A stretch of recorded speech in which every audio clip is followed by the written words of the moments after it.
చేసుకో. నేను 200 యూనిట్లు అందరికీ ఫ్రీగా ఇస్తున్నా, 300 యూనిట్లు 78,000 ఇస్తాం సబ్సిడీ. మిగిలింది నువ్వు బారో చేసుకుని నువ్వే పే చేసుకో, కరెంట్ ఛార్జీలు కట్టే పని లేదు. లేదు నేనే ఇస్తా, తిరిగి కరెంట్ మాకి ఆ మిగిలిన కరెంట్ ఛార్జీలు కట్టే పరిస్థితి ఉండదు. ఆ డబ్బులు తీరే వరకు అడ్జస్ట్ చేసుకుంటాం, తర్వాత మీకే ఇస్తాం asset. Then you can generate power for monetization. డబ్బుల కోసం నువ్వు అమ్ముకోవచ్చు. సర్ప్లస్ పవర్ని ₹2.05 మేము ఇస్తాం ఇప్పుడు కొని. So I'm providing opportunities. ఇవన్నీ ఆపర్చునిటీస్ అందిపుచ్చుకునే బాధ్యత ఎవరిది? స్టేక్ హోల్డర్స్ది, ప్రజలది. వాళ్ళని మోటివేట్ చేసే బాధ్యత ఎమ్మెల్యేలది, ఎంపీలది, మీడియాది. మీరేంటంటే నెగిటివ్ వార్తలు రాయడమే మీకు అలవాటు అయిపోయింది. పాజిటివ్ వార్త అంటే దానికి మసాలా లేదు, ఎవడు చూడడు, టేకర్స్ లేరు. సిబిఎన్ని ఏదో తిడితే సీఎం అని తిట్టాడు గొప్పోడు అని మీరు పెద్ద వార్త దానికి. That is the problem.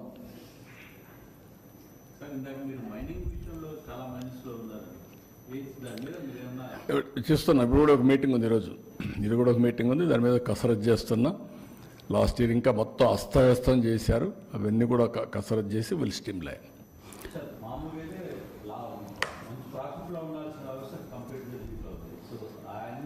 Last year చేసిన దాన్ని ఈ ఇయర్ ఇప్పుడిప్పుడే మీరు చూస్తే అలవాటైపోయిన ప్రాణాలు కొన్ని ఉన్నాయి. ఇంకా ఎక్కడికక్కడ నాకు కూడా కొన్ని సవాళ్ళు ఉన్నాయి, అన్ని సవాళ్ళు ఎదుర్కొంటున్నాను. ఇప్పుడు అందుకే మీకు ఒకసారి చూస్తే పెన్షన్ నేను ఏ ఎక్స్టెంట్కి పోయాను. సెల్ ఫోన్లో ఆటోమేటిక్గా పోతే ఎక్కడ డిస్ట్రిబ్యూట్ చేశాడో ఇండివిజువల్ పెన్షన్ని మానిటర్ చేస్తున్నా. రెండోది, నువ్వు 300 అడుగులు దూరంగా కనిస్తే అది నీకు కట్ అయిపోతుంది, అది కూడా పెడుతున్న సిస్టమ్. నువ్వు వాడింటికాడ కాకుండా నువ్వు ఎక్కడికో రమ్మనిస్తే మాత్రం అది అలో చేయం. జియో ట్యాగింగ్ చేసిన తర్వాత దట్ ఈస్ ది బెనిఫిట్. లేదు 5 నిమిషాలు 1 సెకండ్లో వాడికి మెసేజ్ పోతుంది, you are doing wrong thing, correct it. చేయకపోతే మాత్రం నీ మీద యాక్షన్. మళ్ళీ మధ్యాహ్నం వరకు ఏం చేస్తున్నాను, ఐవీఆర్ఎస్ అడుగుతున్నా, నీకు పెన్షన్ కరెక్ట్గా వచ్చిందా, డబ్బులు అడిగారా, అవినీతి ఉందా. సో దట్ నాకేంటంటే 1 పైసా కూడా కరప్షన్ లేకుండా I wanted to provide all services real time, never in the history. Paddy procurement ఉంది, రైతు వచ్చాడు, వస్తానే నా ప్యాడీ ఉంది తీసుకోమంటున్నాడు, తీసుకోమంటే శాంపుల్స్ తీస్తున్నాం, అక్కడ మాయిశ్చర్ టెస్ట్ చేస్తున్నాం, దాని ఆర్డర్ ఇస్తున్నాడు, నేరుగా రైస్ మిల్కి వెళ్తుంది. రైస్ మిల్లో ఏంటి, ఆటోమేటిక్గా మళ్ళీ మాయిశ్చరు టెస్ట్ చేస్తారు. 2 టాలీ కావాలి. మెషిన్ క్యాలిబ్రేషన్లో కూడా ప్రాబ్లం ఉంటే వెయిట్స్ అండ్ మెజర్స్ని మళ్ళీ స్ట్రీమ్లైన్ చేస్తున్నా, ఒకటే మెషిన్ ఇస్తాం. అది అయిన తర్వాత నేను ఐవీఆర్ఎస్ అడుగుతున్నా, వాడు పేమెంట్ అవుతుంది, అన్లోడ్ చేస్తాడు, వాడు తీసుకున్నట్టు పెడితే నెక్స్ట్ మూమెంట్లో డబ్బులు ఆయన అకౌంట్లో వేస్తా. 1 అవర్లో బ్యాంకు పోయి డబ్బులు తీసుకోవచ్చు, బ్యాంకు కూడా పోవక్కర్లా, ఆన్లైన్లో పేమెంట్ పే చేసుకోవచ్చు. Can you imagine? That is the power of technology. ఎల్లుండి ఐఎమ్ ఇనాగ్రేటింగ్ వాట్సాప్ గవర్నెన్స్. నువ్వు మెసేజ్ పెడితే పెట్టు, తెలియదు నువ్వు మాట్లాడు, నువ్వు voice message convert to text for action, again voice message నీకు వస్తుంది, దాన్ని డెవలప్ చేయమన్నా. దిస్ ఈజ్ వేర్ నేనేంటంటే టెక్నాలజీ ఉపయోగించుకొని పేదవాడికి ఏ విధంగా చేయాలి, ఇబ్బందులు లేకుండా ఏ విధంగా ముందుకు పోవాలని. కానీ కొంతమందికి ఇవి కూడా ఏదో మాట్లాడుతూ ఉంటారు కన్ఫ్యూజ్ చేయడానికి. But we're using every step. Real time governance is that.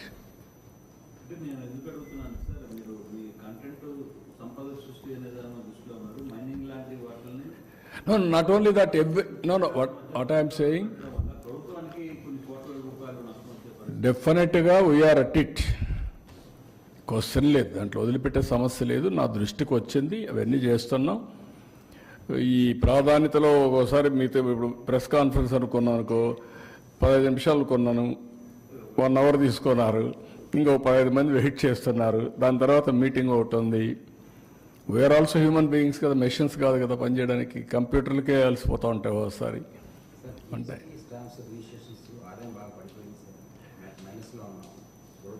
ఉంది ఉంది అనలైజ్ చేశాం. ఒక 2-3-4 డిపార్ట్మెంట్లో నేను ఇంకోటి కూడా ఈరోజు మా వాళ్ళకి ఇన్స్ట్రక్షన్స్ ఇచ్చాను. జిల్లాల వారీగా అందరికీ ఇవన్నీ కూడా రివ్యూ చేయమంటున్నాం. మా కలెక్టర్స్ కూడా రెస్పాన్సిబిలిటీ పెడుతున్నాం.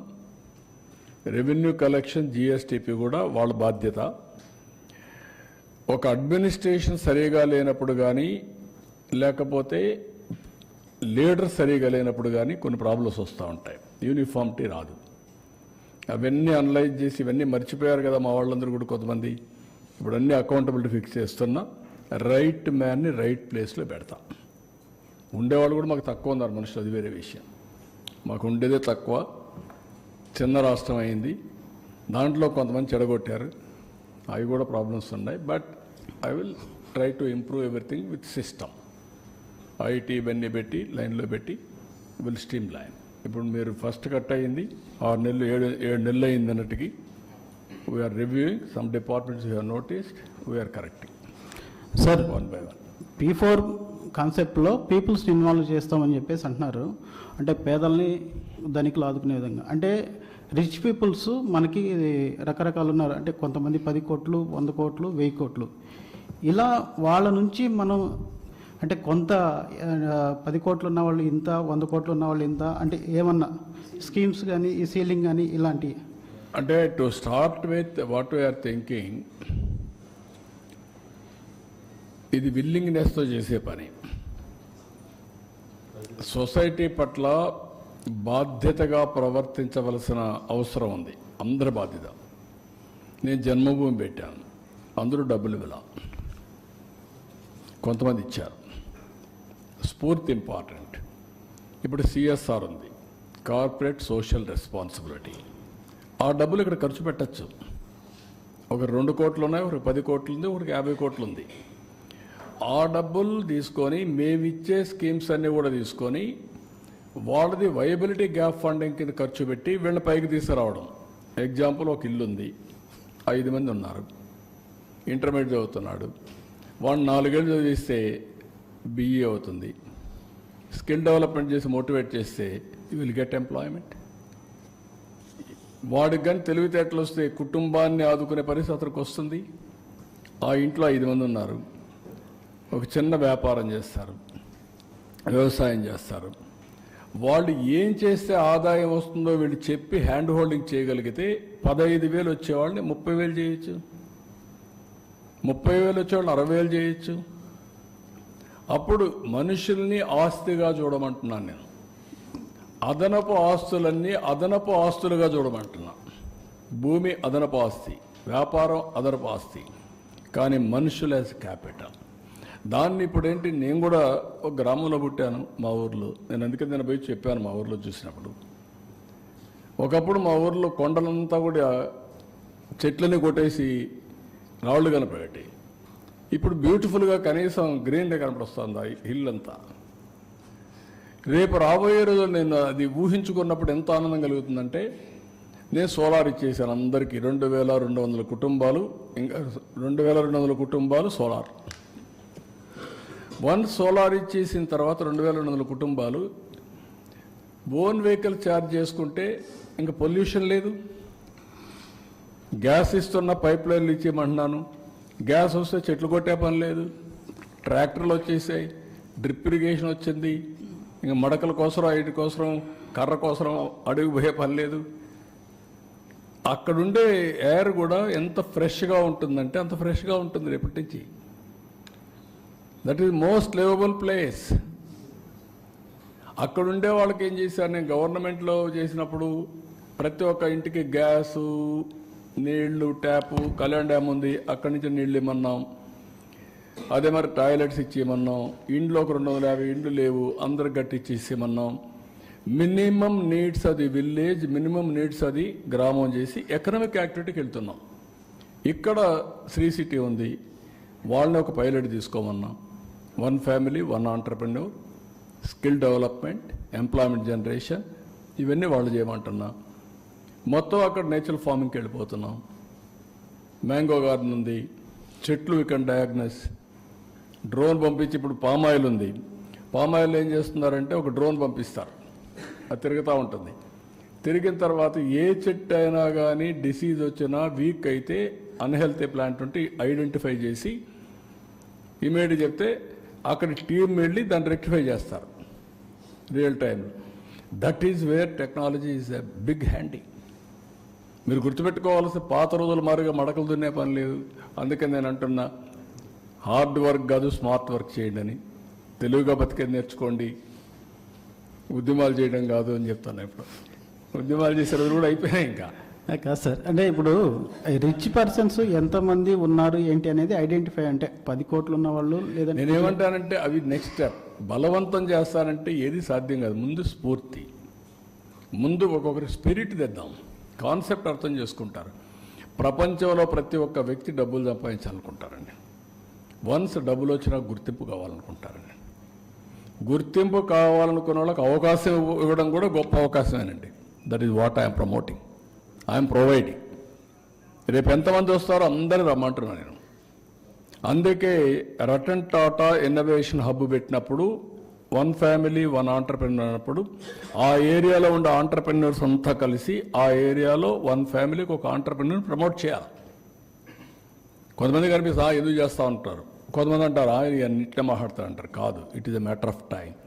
ఇట్లా మాట్లాడిన వాళ్ళు ఐటీ అంటే, ఇప్పుడు వాళ్ళు వచ్చిన దగ్గరికి వచ్చినప్పుడు ఎక్కడెక్కడ నుంచి వచ్చాం సార్, మీకోసం వచ్చాం, ఇంత సంపాదిస్తున్నాం అంటే ఐఎమ్ ఫీలింగ్ ప్రౌడ్, హ్యాపీనెస్.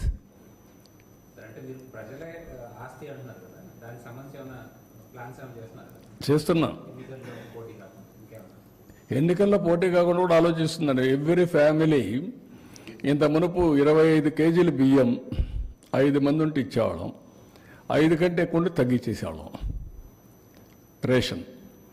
ఇప్పుడు నేను I wanted to promote everything. జనాభాను బట్టి, కుటుంబ వ్యవస్థను బట్టి ఆ కుటుంబానికి ఆదుకోవడానికి ముందుకు వస్తాం. ఒకప్పుడు జనాభా భారం, ఇప్పుడు జనాభా ఆస్తి. How to make it, how to help him. రెండోది మీరు గుర్తుపెట్టుకోవాల్సింది, భారతదేశంలో ఉండే Indian families are the best in the world. ఆ ఫ్యామిలీ సెక్యూరిటీ ఇస్తాయి. ఫ్యామిలీకి సెక్యూరిటీ. ఇప్పుడు మీరున్నారు, మీకు ఆరోగ్యం బాగాలేదు, లేకుంటే ఏదో జ్వరం వస్తుంది, ఇంటికి పోతానే మీ భార్య మీ పిల్లలు అక్కడి నుంచి వాళ్ళు చూసుకుంటారు. ఇంకా అది వేరే కల్చర్లో లేదు.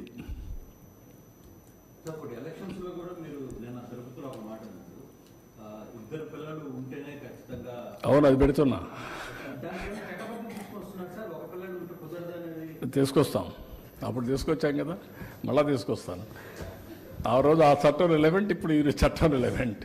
ఇప్పుడు ఏది చూసినా family, big family is the నామ్. Family as a unit, empowerment is a reality. I want do everything. లేదు, పిల్లలు లేకపోతే పోటీ లేదు. మీరు పిల్లల కన్నా ఏమన్నా బయట పోయినా పర్వాలేదు, మీరు ఎలిజిబుల్. సమాజానికి వదిలిపెట్టాలి మీరు.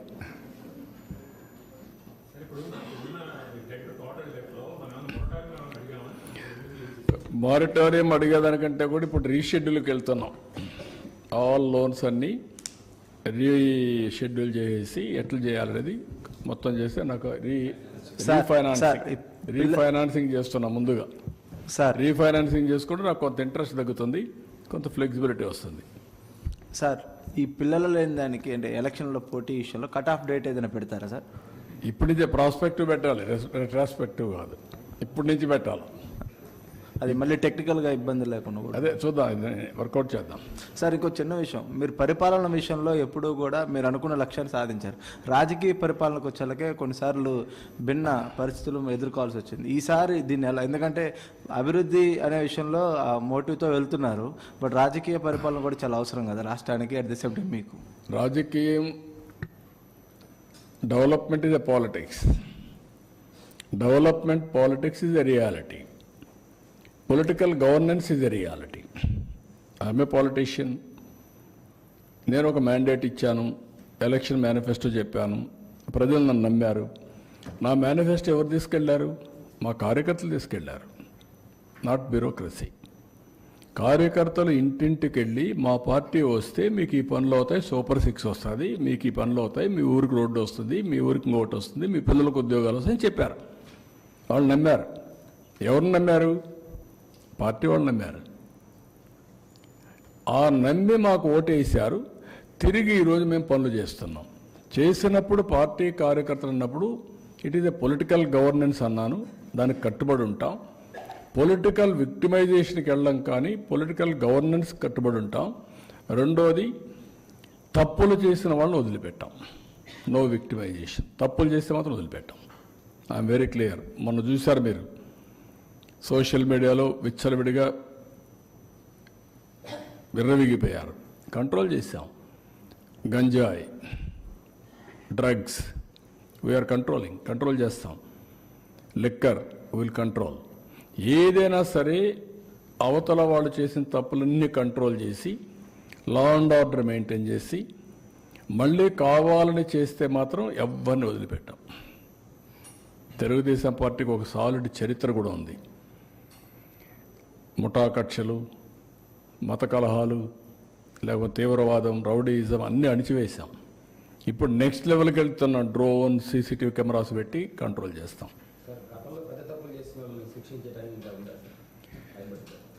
అది నిరంతరం ఉంటుంది, ఒక రోజుతో అయిపోయేది కాదు. దానికి కూడా ఎవిడెన్స్ అన్నీ ఎస్టాబ్లిష్ చేసుకొని ఏది చేసినా కూడా పగడ్బందీగా చేయాల్సిన అవసరం ఉంది. పనిష్మెంట్ ఉండాలి, పగడ్బందీగా ఉండాలి. ఓకే, దేశంలో చట్టాలు అనేటివి మనం చూడాల్సిన, గుర్తుపెట్టుకోవాల్సింది, టెంపరవరీగా కొంతమంది తప్పించుకోవచ్చు, కానీ తప్పు చేయని వాడు పనిష్మెంట్ రాదు వీళ్ళంత వరకు. That is the beauty of our చట్టం. తప్పు చేసిన వాడు తప్పించుకోలేడు. చేయని వాడికి పనిష్మెంట్ రాదు, తప్పు చేసిన వాడు తప్పించుకోలేడు. It is a matter of time. కొన్ని రోజులు ఎస్కేప్ అవుతారు. ఎప్పుడో ఒకసారి వాళ్ళ లైఫ్ అంతా కూడా తప్పు చేసిన వాడికి తప్పదు. నేను ఎప్పుడో ఒకసారి అనేవాడిని, రాయలసీమలో పోస్ట్ మార్టం క్రియేట్ చేసిన వాడికి పోస్ట్ మార్టం తప్పదని. పోస్ట్ మార్టంకు కారకులైన వాడికి, అంటే ఒకరిని చంపిన వాడికి వీడికి కూడా పోస్ట్ మార్టమే. ఎవరు వదిలిపెట్టరు. 4 చంపితే నలుగురిలో ఎవరికైనా కోపం వస్తుంది. దిస్ ఆర్ ఆల్ మీకు అందరికీ. ఎందుకంటే మిమ్మల్ని ఎడ్యుకేట్ చేస్తే రాష్ట్రాన్ని ఎడ్యుకేట్ చేసినట్టు. మీరంతా స్ట్రైట్గా ఉంటే కొంచెం కమ్యూనికేషన్లో ఇది వస్తుంది. I'm doing my best. కాబట్టి this I'm thanking all of you. Thank you అన్నా.